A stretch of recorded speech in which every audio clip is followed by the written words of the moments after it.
कारण है क्या? आपने अपने गए हुए पूर्वजों के लिए तर्पण भी करा, पिंडदान भी करा, तिलांजलि भी दी, ब्राह्मण का भोजन भी कराया, सब कुछ करा जो आपसे बन सकता था, आपने सब कुछ करा, सब कुछ। फिर पितृदोष कैसे लग गया? फिर पितरों का दोष कैसे लग सकता है? तो पितरों ने तुरंत भगवान देवादिदेव महादेव से कहा कि संसार सागर में माता पिता के रहते हुए उनका आदर ना कर पाना, या माता पिता को जब प्यास लगी उस समय पर जल प्राप्त ना हो पाना, या किसी न किसी रूप में माता पिता के पूर्वजों के आदर से वंचित रह जाना, फिर माता पिता के चले जाने के बाद, बुजुर्गों के चले जाने के बाद वो दोष घर में लग जाना पितृदोष की संज्ञा में आता। और पितृदोष के 4 लक्षण सबसे प्रबल हैं।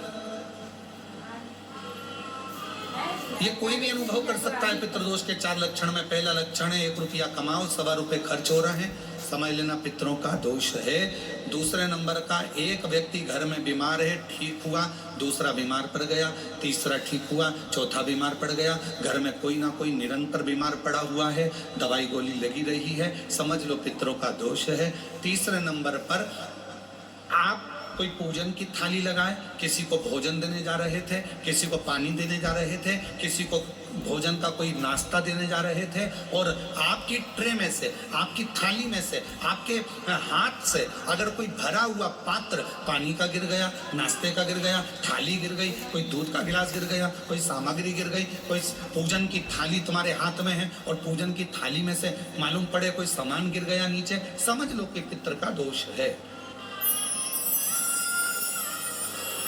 और चौथे नंबर पर पितरों का दोष का वर्णन किया गया, घर में जितने सदस्य रह रहे हैं, अगर वो किसी न किसी रूप में एक दूसरे पर चिढ़कर बोल रहे हैं, क्रोध कर बोल रहे हैं। प्रश्न बहुत छोटा सा, पत्नी ने कुछ कहा, उसका उत्तर पति ने चिढ़कर दिया, पति ने कुछ कहा, पत्नी ने चिढ़कर उत्तर दिया, बच्चों ने कुछ कहा, माँ बाप ने चिढ़कर उत्तर दिया, माँ बाप कुछ बोले, बच्चे चिढ़कर उत्तर दिए, समझ लेना कि कहीं ना कहीं पितरों का दोष। तो भगवान पितृदेव ने अपने दामाद से, भगवान देवादिदेव महादेव से कहा कि संसार सागर में हो सकता है कि संसार सागर में मनुष्य रहता है, मानव रहता है, और उससे गलतियां हो जाती है।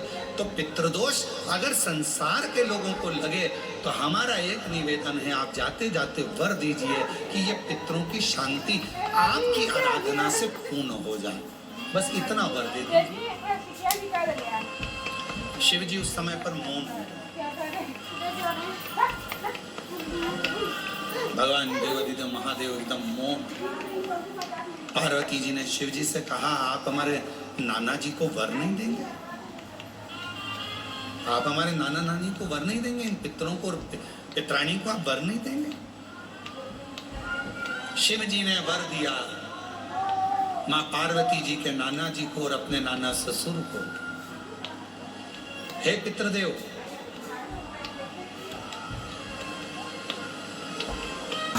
मैं आपको वर देता हूं, श्राद्ध पक्ष के 16 दिन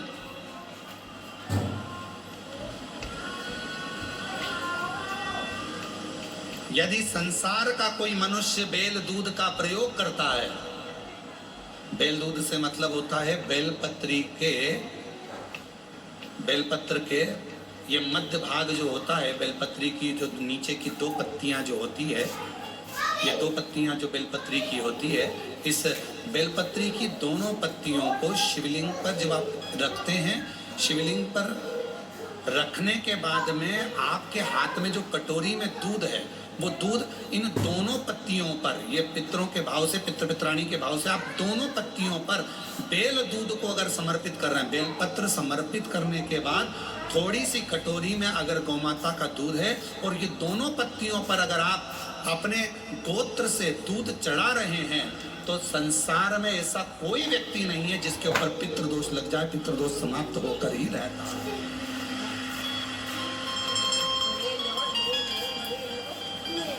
शिवलिंग पर बेलपत्र चढ़ाई, बेलपत्र चढ़ाकर ये नीचे की जो पत्ती है, आपका जो दूध का भाग है, वो 2 पत्ती पर चढ़ना चाहिए, तीसरी पत्ती पर जल का भाग आता है।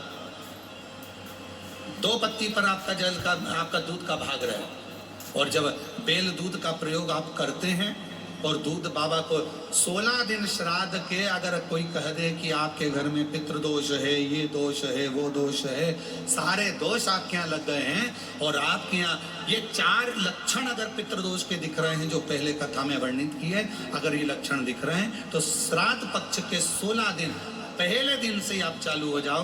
बेलपत्री शिव जी को चढ़ाया, कटोरी में या चम्मच में 2 बूंद का भी अगर दूध लेकर गए हो, थोड़ा सा भी, बस 2 पत्ती पर आपने दूध समर्पित करा और 1 लोटा जल जो तीसरे नंबर की पत्ती है उस पर समर्पित करा।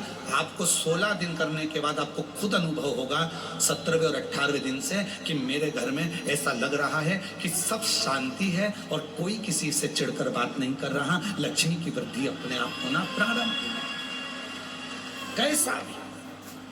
और यहां तक शिव महापुराण की कथा कहती है किसी की फैक्ट्री बंद हो गई, किसी की दुकान बंद हो गई, चलते चलते अगर किसी का व्यापार बंद हो गया, 4 दिन चल रहा था, बहुत अच्छा चला, उसके बाद एकदम डाउन थी, वो ऊर्जावान हो गई है, चलना प्रारंभ हो गई।